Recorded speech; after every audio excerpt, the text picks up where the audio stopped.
Por ahí con respecto a lo de la ley, que ya no les puedo enviar. El día de mañana sí se las envío porque estuve de comisión fuera. Entonces me costó un poquito en el lugar donde estaba. Pues no tenía mucha señal. Se me complicó un poquito el tema, por eso ya no se los pude enviar. Pero se los envío para que lo analicen el fin de semana y luego me lo remitan el día martes. Se le va a indicar al horario específico que se va a abrir, porque si vamos a abrir. Muchas gracias, María Bautista, le agradezco mucho. Bendiciones. Sí, ya estamos en casa, gracias a Dios. Hoy hace un rato acabo de venir, un poco cansado, pero ahí estamos. Gracias a ustedes por su comprensión y su apoyo. Les decía que para el día martes vamos a crear con unos compañeritos que me auxilian, ahí me apoyan en Google Meet. En Classroom, en Classroom.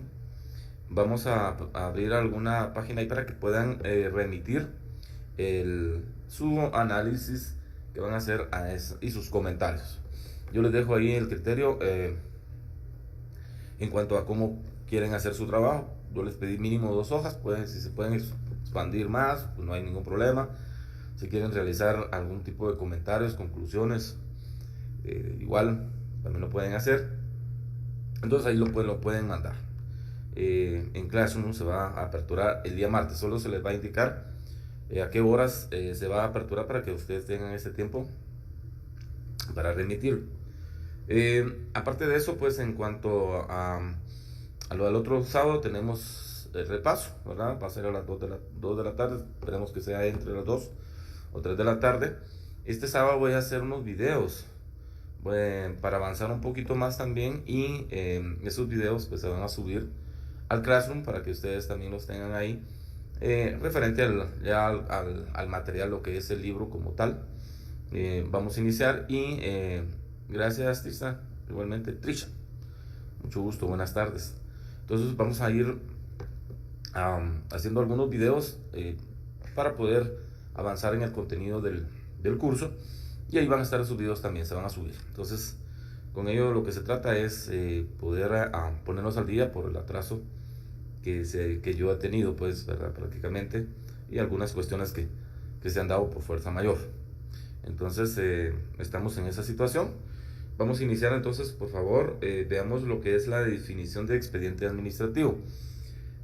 Como les decía el día martes, para hacer un poquito de repaso, no puede haber un procedimiento administrativo si no se tiene un expediente administrativo. Es primordial o esencial en la administración pública que para que exista un procedimiento administrativo, perdón, debe existir un expediente administrativo. ¿Y qué es un expediente administrativo? Ya vimos la definición de procedimiento administrativo, y lo que es expediente administrativo, conforme a este material, dice que entendemos por expediente administrativo la serie de actuaciones administrativas debidamente documentadas que reflejan el procedimiento de que el acto o disposición trae causa. Recordemos que uno de los principios fundamentales del derecho administrativo es que es por escrito. Pues, lógicamente el expediente administrativo es una serie de actuaciones, de actos administrativos que van concatenados, por ende deben de llevar un orden específico, ¿verdad? Debidamente foliado, eso es bien importante, y en algunos casos tiene que ir razonado para justificar ciertas cuestiones que se pueden dar dentro del mismo. Pero lo que hace el expediente administrativo es lo que va a formar lo que es el procedimiento administrativo como tal, ¿verdad? Más adelante está lo que contiene un expediente administrativo. Vamos a tratar de ver algunos ejemplos. Yo creo que tengo algunos expedientes por ahí escaneados. Solo vamos a quitar alguna información que sea muy relevante, por ejemplo DPI, datos de información muy personal, y se los voy a remitir para que ustedes vean cómo se conforma un expediente administrativo y por qué es tan importante el expediente administrativo en la administración pública. Luego dice en el segundo párrafo: para poder comprender cómo se conforma un expediente administrativo, tenemos que tener en cuenta, muy importante, establecer qué es la competencia administrativa y la jurisdicción administrativa. Okay.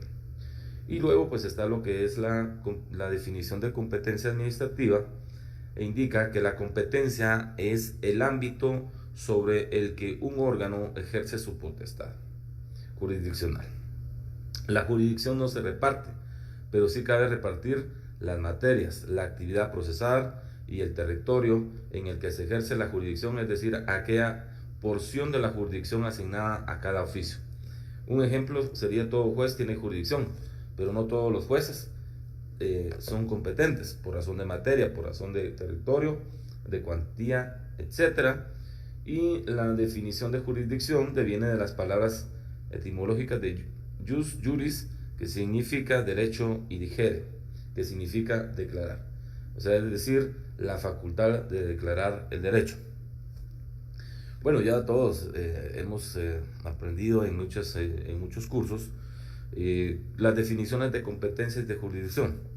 Yo creo que ahí no tenemos mayor problema en cuanto a la interpretación, ¿verdad? Pero el ejemplo que se pone acá sí es bien importante. O sea, todos los jueces tienen jurisdicción, ¿verdad? Pero no todos los jueces son competentes. O sea, la jurisdicción es la materia, lo que lo que nos va a facultar. Sin embargo, la competencia es única y exclusiva. Así como los jueces tienen ese tipo de competencias por razón de materia, por razón de territorio, por razón de cuantía, en la administración pública también cada funcionario tiene su propia competencia. Es decir, por ejemplo, un alcalde tiene su jurisdicción en todo un territorio, pero también tiene una competencia muy específica de otros alcaldes, ¿verdad? Y la competencia del alcalde es diferente a la competencia del consejo, y así sucesivamente. Entonces cada uno en la administración pública, para poder conocer un expediente administrativo, se tiene que tener esa competencia. Y les decía el día martes, esa competencia también la delega la misma ley. En lo que es, por ejemplo, una administración pública, en los ministerios, secretarías o cualquier institución, regularmente se le tiene una norma que se le denomina reglamento orgánico interno. Estos reglamentos norman la competencia y la funcionalidad de los empleados específicamente para esa institución. Cada institución tiene su propio reglamento orgánico interno, y a eso es la jurisdicción y la competencia que le da, ¿verdad? Lógicamente, pues la jurisdicción pueden actuar muchas veces. Por ejemplo, el Ministerio de la Defensa tiene jurisdicción en todo el país, pero su competencia es específica. Ahí lo define su propia ley y su propio reglamento. Igual manera, el Ministerio de Gobernación tiene su jurisdicción en todo el país. Sin embargo, la competencia es exclusiva. Y el Ministerio de la Defensa, muy parecidas, porque ambas son instituciones de seguridad pública, pero son competencias totalmente distintas. A eso es lo que estamos definiendo acá. Entonces, un expediente del Ministerio de Gobernación lógicamente no se puede conocer del Ministerio de la Defensa, o viceversa. A esto es lo que digamos es el ejemplo que podemos poner en lo que es la administración pública. Luego dice acá, en conclusión, podemos definir a la jurisdicción como la función pública realizada por los órganos competentes del Estado con las formas requeridas, realizada por los órganos competentes del Estado, con las formas requeridas por la ley, en virtud de la cual, por acto de juicio, se determina el derecho de las partes con el objeto de dirimir sus conflictos y sus controversias de relevancia jurídica mediante decisiones con autoridad de cosa juzgada, eventualmente factibles de ejecución. Bueno, esa es otra definición que se tiene ahí, o ampliación de lo que es la jurisdicción. Luego, pues en la siguiente vamos a ver lo que es el expediente administrativo como tal. Y pues hay una serie de conceptos que se forman o son parte del expediente administrativo. Algunas también se las voy a indicar para que ustedes las noten por ahí. Pero los expedientes administrativos, tal como lo dice acá, se puede formar un expediente por tres formas. Una es de inicio de oficio, lo explicamos el día martes. La otra es inicio a petición de parte y la tercera es por denuncia o por demanda, ¿verdad? Entonces, ahí dice por denuncia o por demanda. Pongan ustedes ahí, por favor. Agréguenle ahí. Luego, pues viene la providencia de parte. ¿Verdad? Las providencias son aquellos documentos que se faccionan o se realizan en la administración pública, que estos sirven para ser trasladados de un lugar a otro. Es decir, la providencia va a ser, como comúnmente se le conoce, como de trámite. Si nosotros queremos trasladar un expediente de una dependencia a otra, lo hacemos a través de una providencia de trámite. A eso es lo que se le denomina providencia de parte también. Ahí si quieren, ahí pónganle providencia de parte o de trámite. También en el expediente administrativo vamos a encontrar muchas notificaciones. No todos en la administración pública se realizan notificaciones, como les decía, el día martes, de una forma más, valga la redundancia, formal, ¿verdad? Pero realmente, pues el modo a veces de notificar estas providencias, pues es lógicamente entregándolas, y se hacen a través de un sello de recibido, es decir, estampan un sello donde ponen se recibe, la fecha de la recepción del documento, la firma de quien lo recibe y la hora de la hora que se recibe el expediente. Entonces, esa es una forma también de realizar una notificación. No necesariamente se hace a través de una cédula de notificación. Las cédulas de notificación se van a notificar en aquellos casos en las cuales vamos a correrles audiencias a los interesados. Regularmente son lo que se conoce como resoluciones. No necesariamente puede ser una resolución definitiva que está poniendo fin al procedimiento administrativo. Pueden ser tipo de resoluciones. La SAT utiliza mucho ese tipo de resoluciones. En la administración pública solo existe una, ¿verdad? Es la definitiva.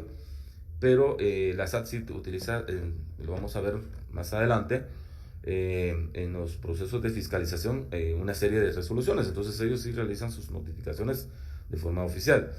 Pero cuando son traslados internos o externos de los expedientes administrativos, como les decía, pues lo vamos a hacer a través de un sello de recepción. Bueno, dentro del expediente administrativo, pues van a haber intervención de terceros. Cuando tenemos un expediente administrativo, se le va a dar intervención a terceros porque de alguna manera es necesario contar con elementos técnicos y jurídicos para poder resolver de una mejor manera un expediente. Regularmente se le da esta intervención a los terceros porque de alguna manera pues también va a contribuir en el proceso o en la culminación, como les decía, del expediente.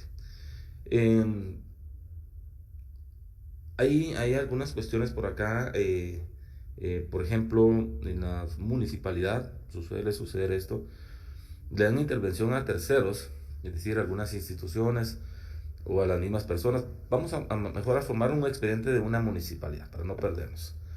Por ejemplo, hay una denuncia porque en el lugar de están construyendo en la acera, sí, la acera creo que le llaman, o la banqueta, están construyendo un local, ¿verdad? Suele suceder mucho eso.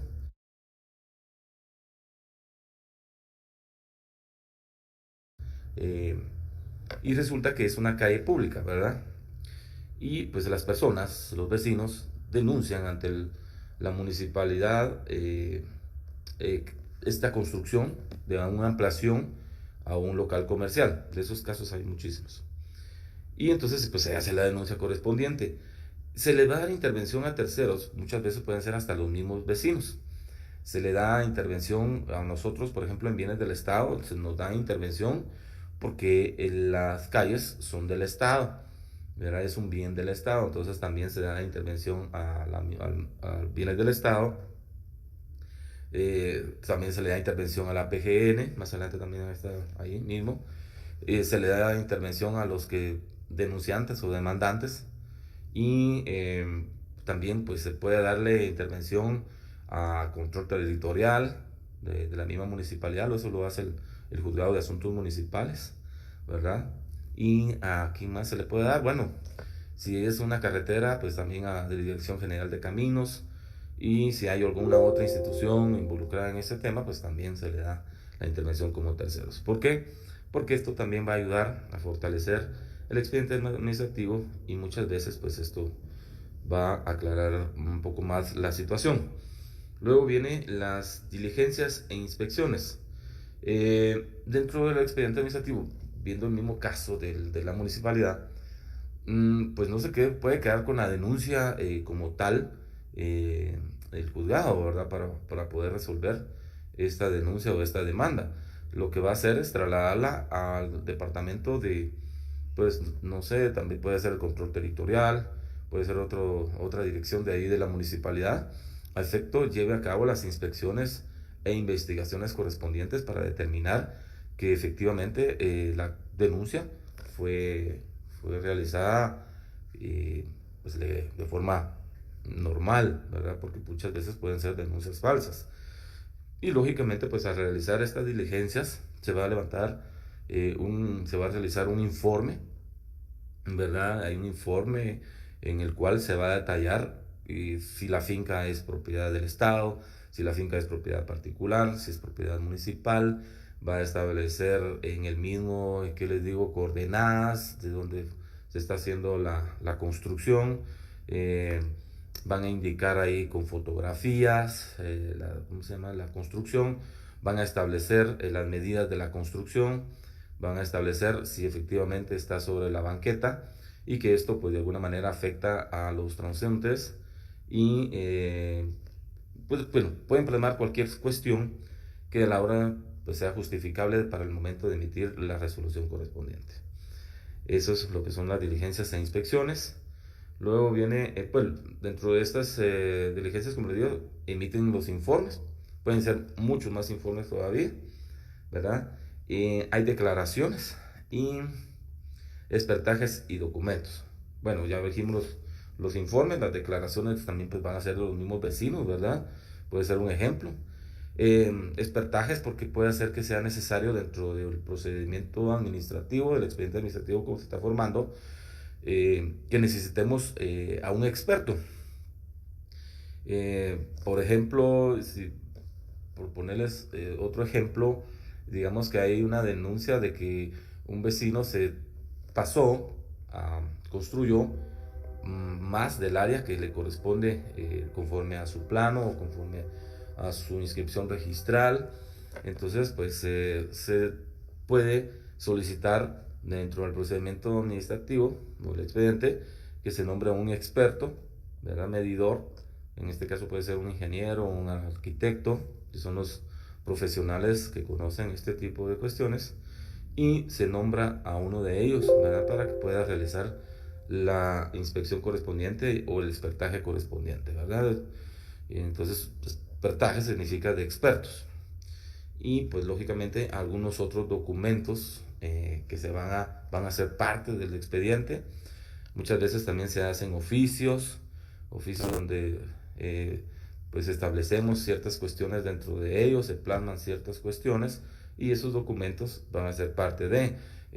Por ahí también pueden ser otros tipos de documentos como escrituras públicas, las certificaciones del Registro General de la Propiedad, por ejemplo, por ponerles algunos ejemplos, pueden ser fotocopias de EPI, planos, etcétera. Pueden haber muchos documentos que son partes también importantes de los expedientes. Si hablamos de una sociedad anónima, pues ahí va a haber toda la representación legal y eso es también parte del expediente.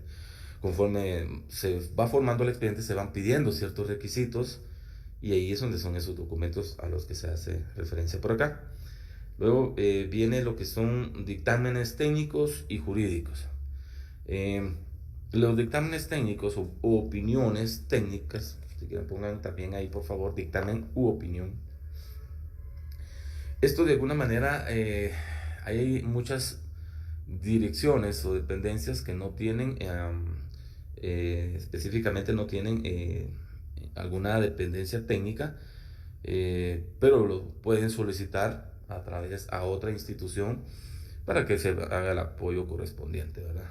sea, pero sí es necesario dentro del expediente formar o emitir este tipo de dictámenes u opiniones, porque lo que vamos a hacer ahí es que le vamos a dar una solidez al expediente. Cuando yo emito una opinión técnica, posteriormente lo traslado a la parte jurídica, y la parte jurídica, conforme a la opinión técnica, va a dictaminar, ¿verdad? Y al dictaminar, pues lo hace, como les vuelvo a repetir, conforme a este análisis técnico. ¿Por qué? Porque cada uno es en su experiencia, en su conocimiento o en su competencia.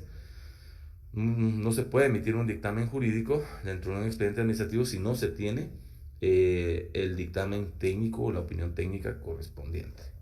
Y cuando se emite un dictamen jurídico, este es trasladado a la Procuraduría General de la Nación, para que la Procuraduría General de la Nación, en el ámbito de su competencia, que se lo establece la ley, emita el visto bueno de ley o lo rechace, ¿verdad? Eso es lo que hace la Procuraduría General de la Nación. Si ustedes ven, por ejemplo, un dictamen de ellos, pues arriba, pues, al lado superior derecho, ellos le ponen visto bueno número 1520-2021, por ponerles un ejemplo. Y eso es lo que ahí pues ya tenemos ese dictamen, que en muchas ocasiones, como lo vamos a ver más adelante, son dictámenes necesarios o obligatorios para el seguimiento de un expediente. Luego vienen algunas diligencias. Casi siempre pues estas diligencias son para ratificar o rectificar algo que no se hizo durante el proceso administrativo, del expediente administrativo.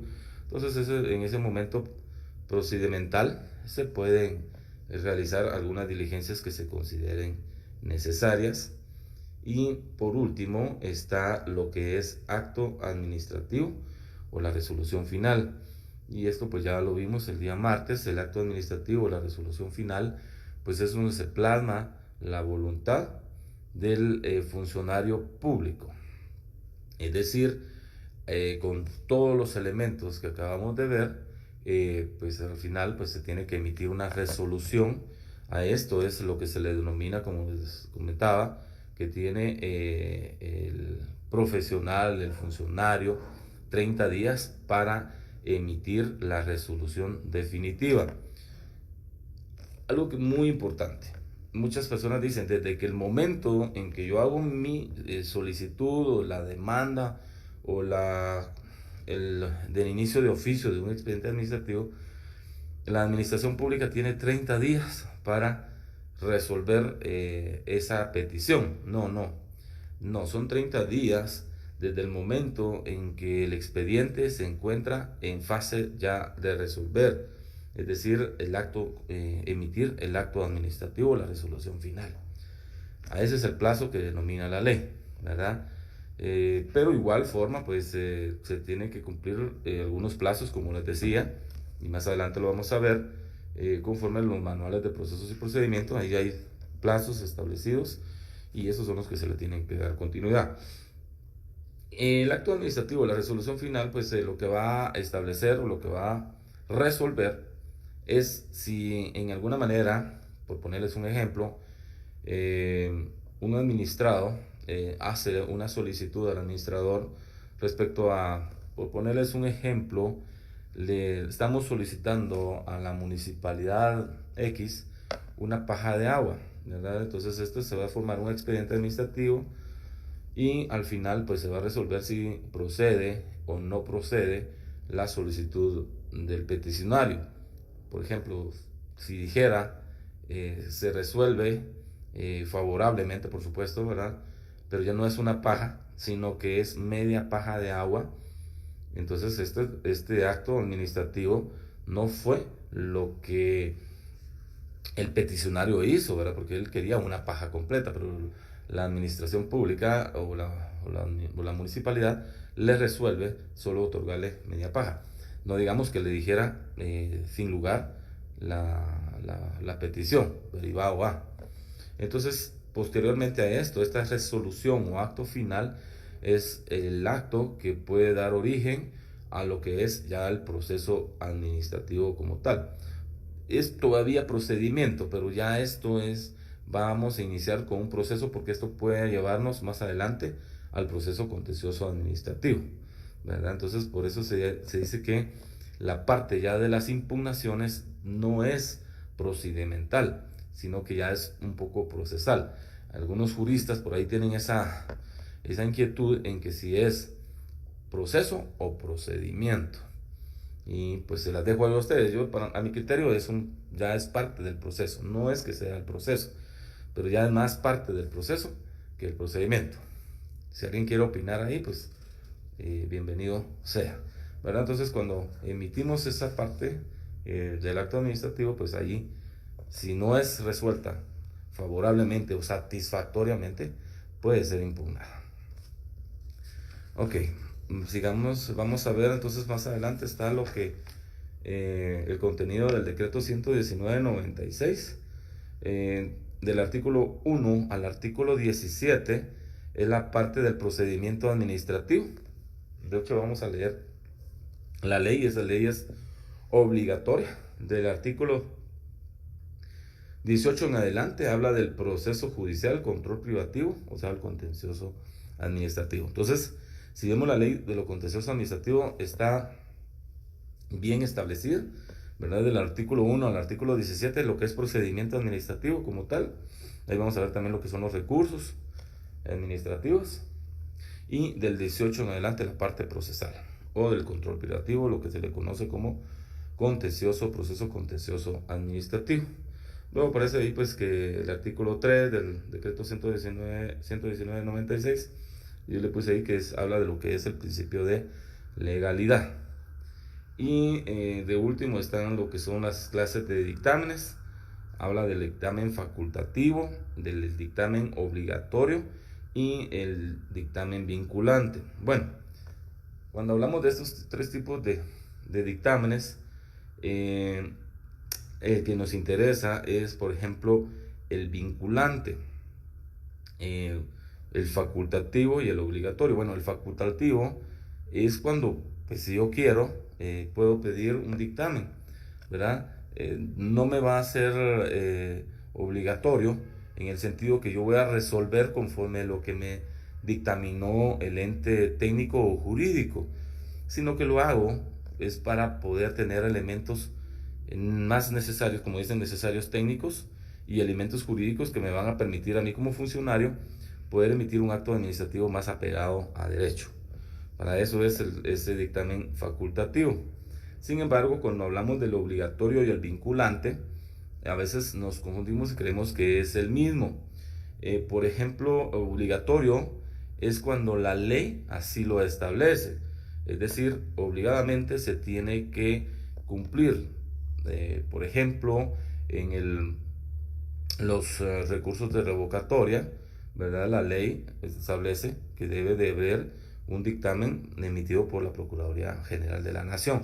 Ese es obligatorio, ¿verdad? Es obligatorio porque la ley así lo dice.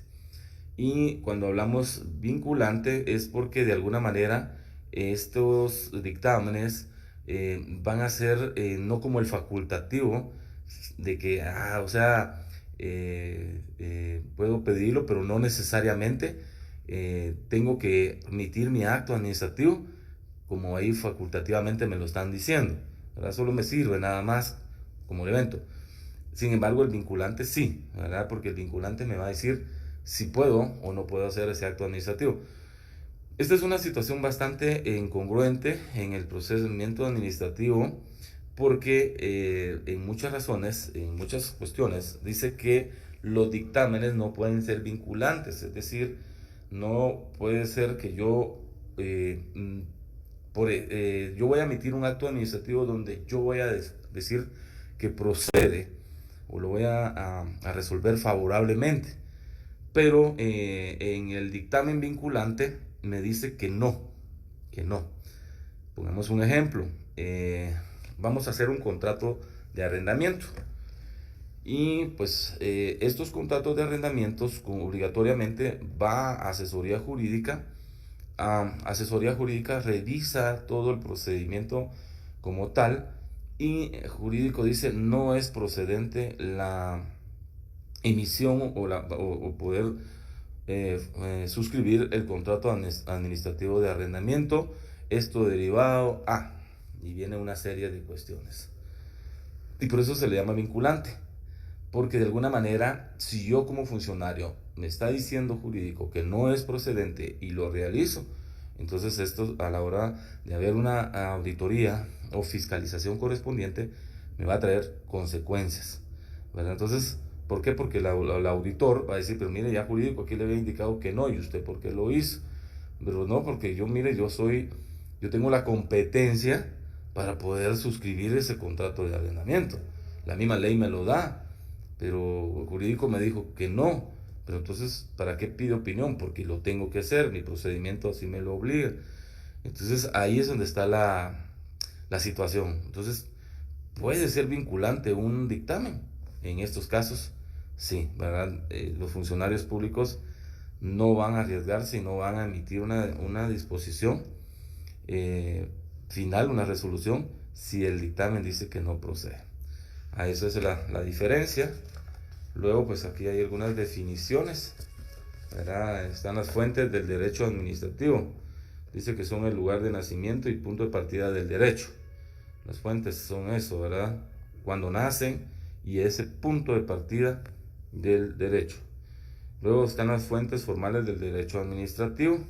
Este es un repaso que ya lo vieron ustedes. Debe comprenderse por fuentes formales del derecho administrativo las formas obligadas y predeterminantes que aquí por favor me ayudan, inoludiblemente deben revestir los preceptos de conducta exterior para imponerse socialmente en virtud de la imperatividad coercitiva del derecho. Luego viene lo que son las clasificaciones o clasificación, perdón, de las fuentes del derecho administrativo. Establece que son todas aquellas circunstancias, actos y hechos de donde surge el derecho administrativo. Las principales fuentes del derecho administrativo como tales son la Constitución por norma constitucional o la suprema norma, como se le conoce, las leyes ordinarias y la orgánica, es decir, decretos, tratados, convenios internacionales y los famosos decretos de facto. Bueno, aquí hay unas formas de analizar las fuentes del derecho. Las fuentes materiales, principios que inspiran el derecho. Las fuentes formales, sobre el derecho es fuente del derecho. La fuente material son los fenómenos sociales que contribuyen a formar la sustancia o materia del derecho.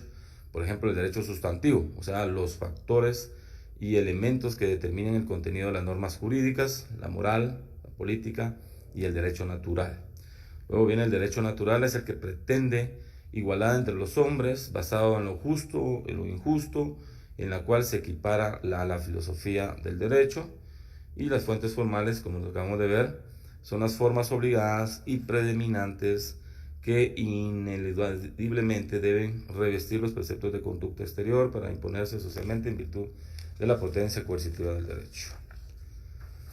Bueno, por acá vamos a ver lo que son los manuales de normas, procesos y procedimientos. De acuerdo a la definición que su servidor pues se coloca ahí, dice que es un instrumento administrativo de orientación para el usuario, de utilidad para la gestión interna e institucional y el correcto desarrollo de las labores del personal de la dependencia o de la institución. Cuando hablamos de un instrumento administrativo de orientación para los usuarios o para la misma gestión interna, hablamos de el manual. Lo que nos va a dar es una guía. Ese instrumento es una guía de una serie de pasos, de actividades que vamos a desarrollar conforme la formación de el expediente administrativo. Esto con el motivo de no salirnos de ese caudal del procedimiento, no dejar que no quede algún requisito o algún acto administrativo que quede pendiente dentro del proceso, o del procedimiento, perdón, del expediente. Esto es lo que nos va a permitir eso. Por eso se dice que es un instrumento administrativo de orientación. Luego dice, asimismo, es una fuente de información oficial para los demás funcionarios de la institución y otras partes interesadas, que detalla el propósito, las actividades y sus secuencias responsables y normativa aplicable a los procedimientos de la dependencia de acuerdo al marco legal que establece su competencia y funciones. Bueno, regularmente los manuales de normas y procesos, de normas de procesos y procedimientos, perdón, se realizan si es, por ejemplo, en una entidad centralizada, se hace a través de un acuerdo ministerial, o sea, es decir, la máxima autoridad aprueba estos procesos. Y si gustan pueden ver más adelante, por acá está algunos ejemplos que lo vamos a ver, ¿verdad? Está la descripción de la actividad y quién es el responsable, y pues ahí están las mismas descripciones de la actividad, y también esto está diagramado, creo que esa es la palabra, ¿verdad? Que eso tiene un diagrama, y esto es prácticamente todo el evento o las actividades que se van a llevar a cabo dentro del procedimiento administrativo. Entonces, a esto es esa definición del manual de procesos y procedimientos. Acá hay un procedimiento que se le denomina usufructo. Esta actividad la desarrolla el Departamento de Gestión y Legalización de la Dirección de Bienes del Estado. Bueno, dice propósito del procedimiento. Es el derecho real de uso y goce de un inmueble, propiedad del Estado, por un plazo determinado y un fin específico, concediéndose a favor de entidades del Estado y otras entidades distintas a estas. Luego dice inicio, análisis jurídico del expediente, y finaliza con el acta de entrega del bien inmueble. Ahí inicia el expediente con ese análisis y finaliza con el acta de entrega definitiva del inmueble.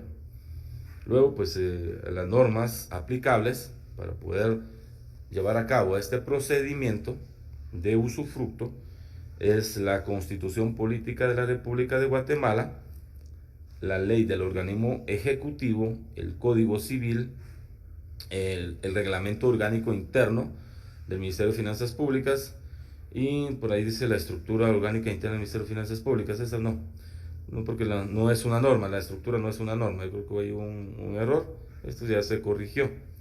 Este era el anterior, pero de todos modos, pues quitémoslo por favor. Esa estructura no es una norma, podemos quitarla, se les agradeceré.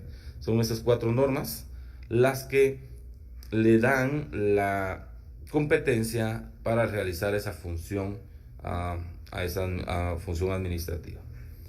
Luego vienen las disposiciones internas.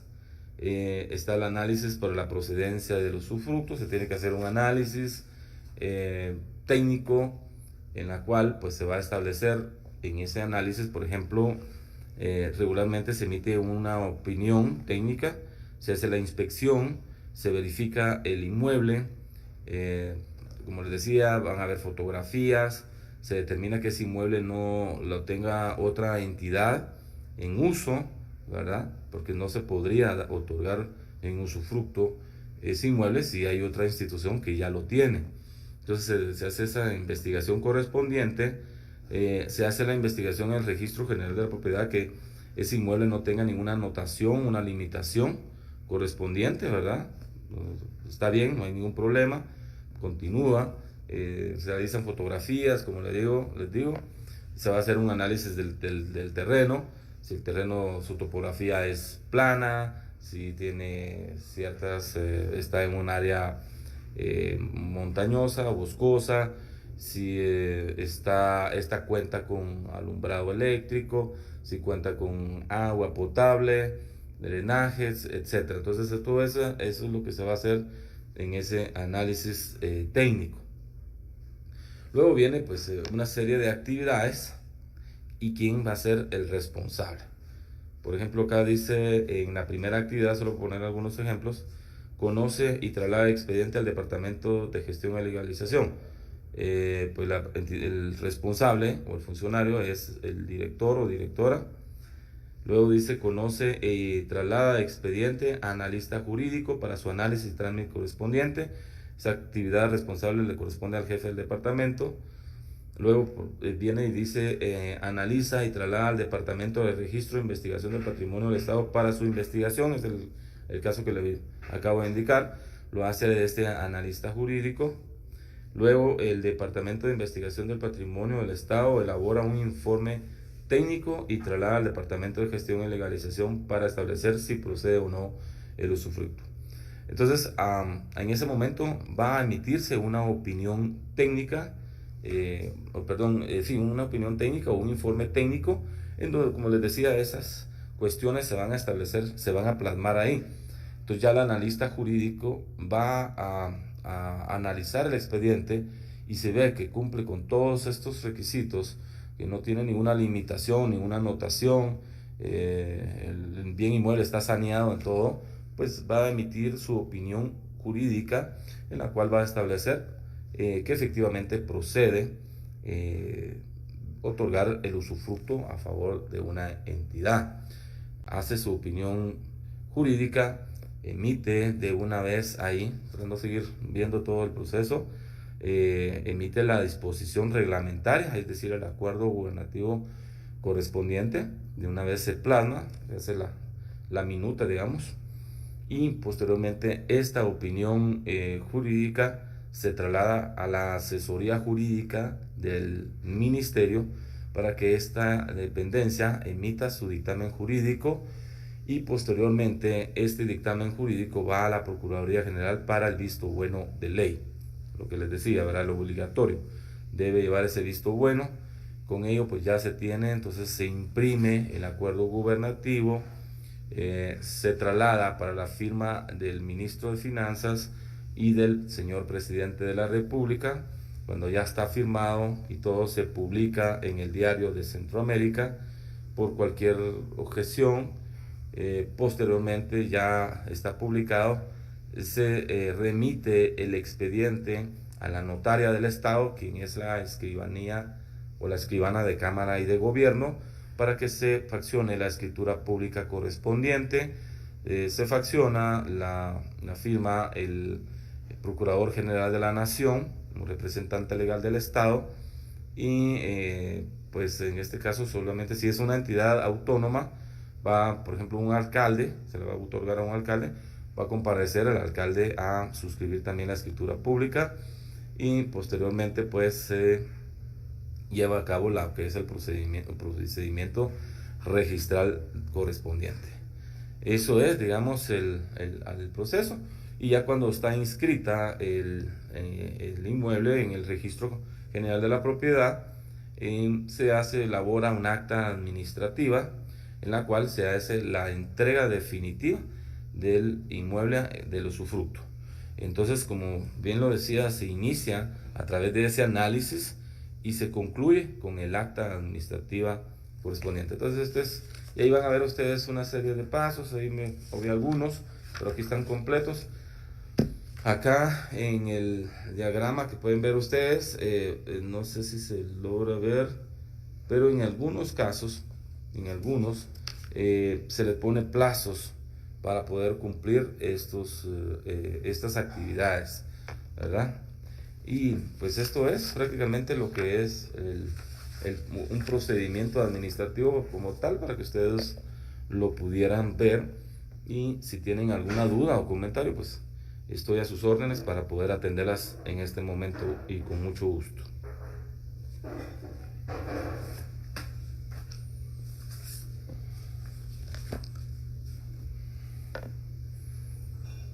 Ustedes me indican, ¿están conectados? ¿No se me han dormido?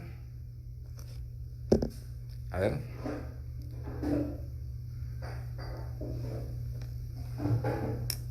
¿Algún comentario, alguna duda, compañeras, compañeros?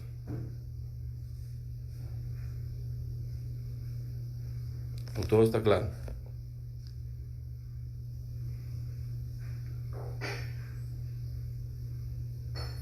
Creo que ya pueden entrar para hacer su enviar su asistencia, por favor. Si no hay ninguna duda, entonces nos quedamos para... Ok, Luis.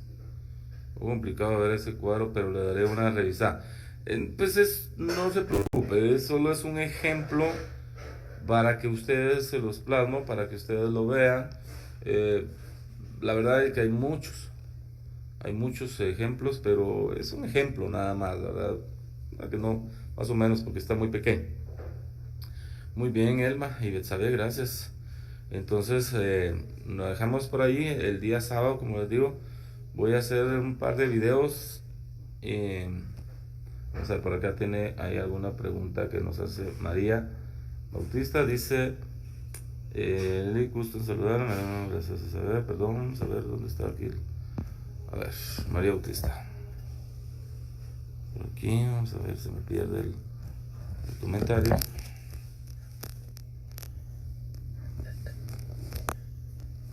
Los fundamentos legales, perdón, de cómo se inicia un expediente administrativo, ¿cuáles serían? Inicio de oficio, inicio de parte. Bueno, eso está en la ley la ley de lo contencioso administrativo. Por ahí lo vimos en la semana pasada, creo que les di por ahí las cuestiones ahí de cómo se inicia el expediente administrativo, pero si no me equivoco, en los primeros artículos de la ley de lo contencioso administrativo, ahí está establecido. Voy a ver si les encuentro el fundamento legal y se los voy a poner o se los voy a enviar. Por ahí dice alguien si el cuadro lo pueden compartir. No sé qué cuadro se refiere. Ok.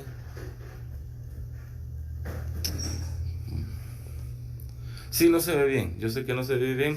Voy a ver si les logro conseguir otro proceso un poco más legible para que ustedes lo puedan ver y voy a tratar, sí, se lo voy a enviar.